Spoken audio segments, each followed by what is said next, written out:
All right, Soraya's gonna get my chicken going first so it can be cooking while she makes the flatbread. So I like crispy chicken, but the way to get it cooked best is they add a little bit, I don't know if you see, I don't know, like a third of a cup of water in there, and then they put a lid on it for it to actually cook at first, so it cooks all the way without burning. And then towards the end, they take the lid off, or they crack it so that it gets nice and crispy. So she's gonna get that going. Okay, sorry about that. We had the air conditioner on and I forgot to turn it off. So she seasoned it. I can only have salt. That's my only seasoning right now. And she's gonna put some butter to help it get nice and golden and yummy. And that's about it for that. Okay, here's Chef Soraya. And she's gonna make you some cassava flatbread. Let's get you set up. All right, take it away. Alright, so I'm using cassava flour. And I don't normally measure it, but this is, let me wipe it off. It's a fourth a cup. So I'm gonna be using about a cup of it. So about a cup of flour. Hear that? About. That was heaping fourth cup, so wasn't exactly.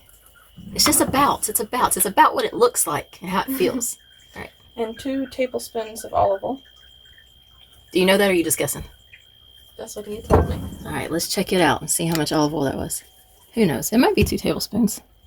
So got there. All right, go ahead. No, I don't know how much salt. Oh my goodness.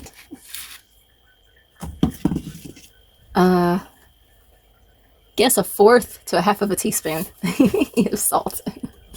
Told you we don't measure. All right, so with cassava flour, it's best to actually heat your water up to boiling before adding it, or whatever, I guess whatever liquid you're using. So they normally just pour it in there, so she's going to try to see how much water.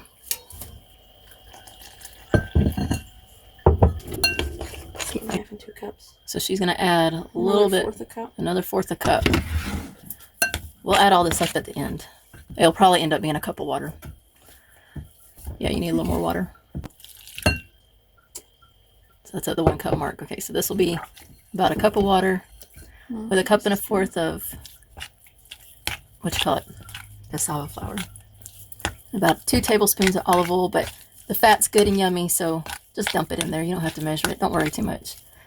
And the salt, do a fourth of a teaspoon of salt, because she always salts the outside. So if it wasn't, once it's done cooking, so if it wasn't quite salty enough, the salt on the outside will be fine. Just kidding. She says too much water now. So let's add a little more flour. So we've got her on the spot. See, if she wasn't measuring, it'd be perfect first go around. So we're at a cup and a half of flour and a cup of water. It's hard to measure when you're not a measuring kind of person. It's really hard. Is that right? Yeah. Okay, so a cup and a half of flour and a cup of water. It Should could get you stand to right. be drier, but this is fine. All right, it could stand to be drier, but this is fine. So this cassava is some that we got from Azure Standard. It is a more yellowy orangey color than what we were getting on Amazon. It has a stronger flavor and it's more dense than the one from Amazon. Go ahead, do what you're doing. I actually prefer the one from Amazon better, but this one actually makes a really, really, really good flatbread. That's the way that I like it best with this one from Azure. The other stuff, it has a stronger flavor and it isn't as good. But for the flatbread, it works out good. So she's using this parchment paper. I actually got this, I think, is this the one that I got? No, we're out of that. Oh, well, I was getting a specific parchment paper that was a more natural one, and I can see if I can find that and put it in link in the description.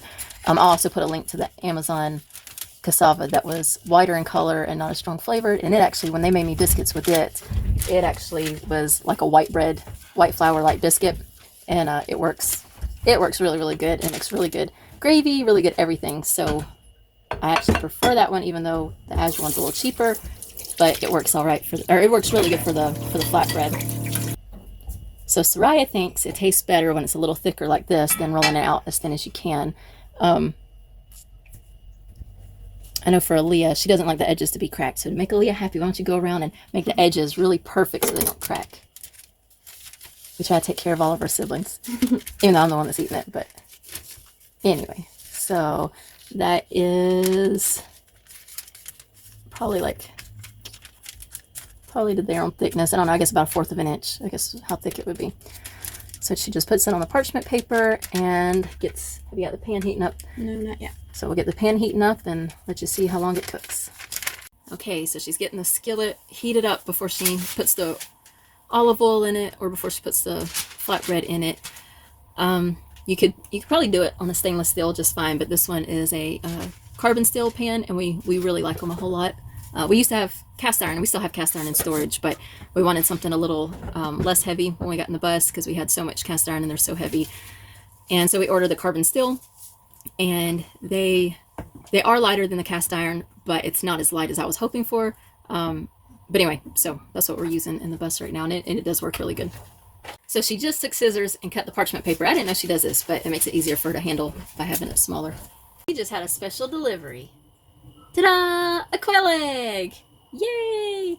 All right, so the pan's been heating up. It's starting to have a hot oil smell. So I went and tended to the chicken. It needed more water, so Yes. so they do put more than that little bit. This is how you find out if the pan is hot enough. Take a little water, and if it sizzles, you're ready to go. Same for a cast iron skillet. I actually used to spit in my pan, and Michael just thought that was so gross once he found out I did that. I just, because it's convenient, because our stove wasn't right beside the sink, and I just give a little spit in the pan. If it sizzled, it was done. I know that sounds gross, but in my mind, it completely cooks before you ever put any food in there. Everything's completely evaporated and killed. So just getting the oil spread out, put it on, and swirl it around. Oh, yeah. Secret. You gotta swirl it. That's the secret. And just get all the grease on it and keep it from sticking. So you swirl it the whole time? No, just at first. Just at first. All right.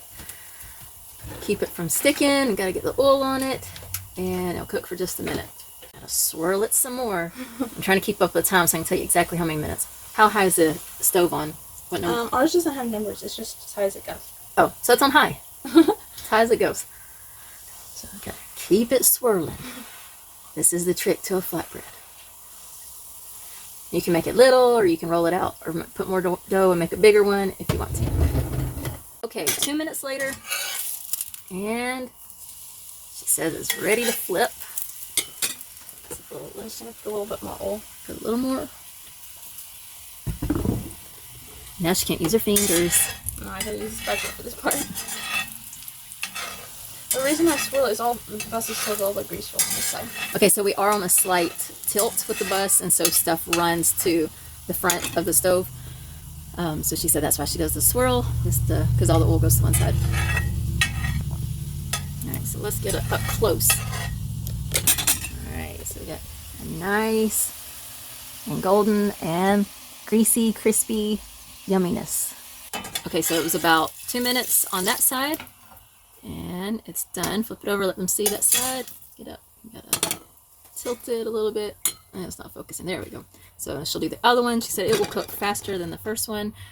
So with histamine issues, you can't eat any leftovers, which makes life much different than it used to be for us. We used to make big batches of everything, so it would just having a sick mommy and having multiple kids and everybody at home. Cooking is a big time consumer, so we'd always make big pots of everything, so it was easy just to warm up stuff all week long. And so when I started not being able to have leftovers, it really added to the cooking chore. And so what we do is we make meat extra, but they freeze it immediately. So there are some foods that are high in histamine, but all leftovers, histamine, with quickly in time, it starts developing in the food. And so if you cook it and you get it into the freezer really fast, it stops that from happening. And I say really fast, it'll take, it can take a few hours, but so you let it cool down and get it in the freezer, and that will stop the histamine response from developing in your food. And this doesn't always heat up. I wouldn't eat it cold, defrost it out of the freezer. And it doesn't always heat up perfectly like some of our other things do.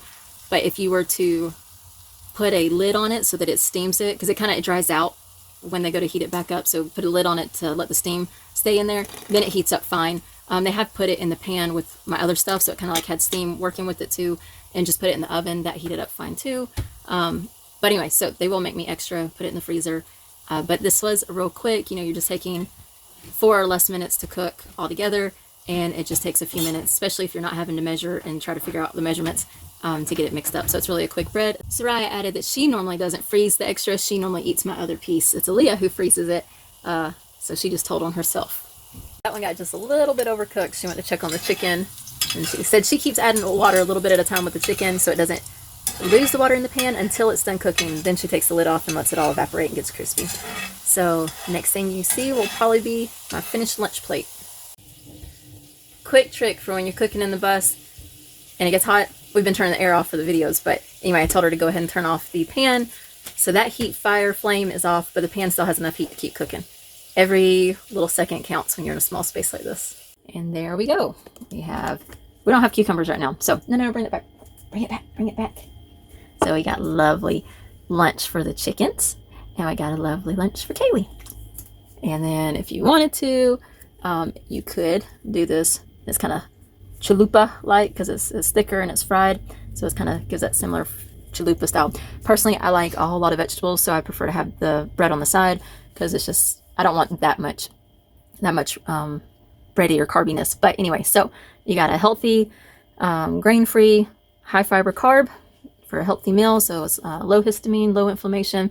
So again, let's see, that's about 1.5 cups of flour, 1 cup of hot water, 2 tablespoons or so of olive oil, 1/4 to 1/2 teaspoon. It's probably 1/4 of a teaspoon of salt, and that's it.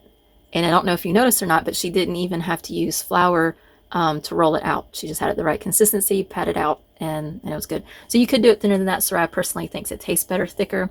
But I think if it was the other white flour, you would probably get more of like a white flour tortilla, and you could probably get it thinner than that. But anyway, so I'll put a link to whatever we used in the description, or whatever we prefer in the description.